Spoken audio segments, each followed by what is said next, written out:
Hi mga kamang! So may bago akong ituturo sa inyo na ilog dito sa Tuwi, Batangas na napakalapit lang sa Nasugbu, Batangas. So eto na nga, nandito tayo sa Barangay Rillo, Tuwi, Batangas kung saan makikita mo ang napaka-fresh na ilog pero hindi fresh yung kasama ko, charot. Si Amira ba yun? Siyempre may signal dito. Look at the water. It's clean. But Amira is dirty. Later, makikita nyo si Amira. Ayan, di ba? Napakaganda dito. At sobrang lilim. Tsaka ang importante talagang gustong-gusto ko dito ay merong signal. So, pwede tayo mag-edit. Katulad ngayon, andito ako sa may Tuwi na ilog. Pero nag-i-edit ako for the vlog. So ayan na, look at the place. Sa mga gusto pumunta dyan, just comment down below.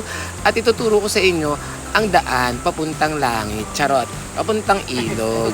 So eto na nga, let's enjoy!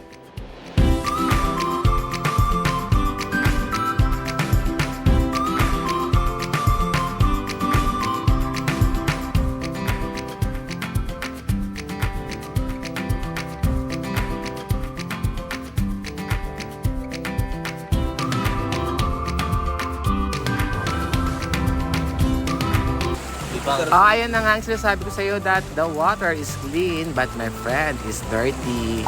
Ganon. So ayan, lagi kong kasama yan sa vlog si Amira. Siguro tatandaan niyo siya.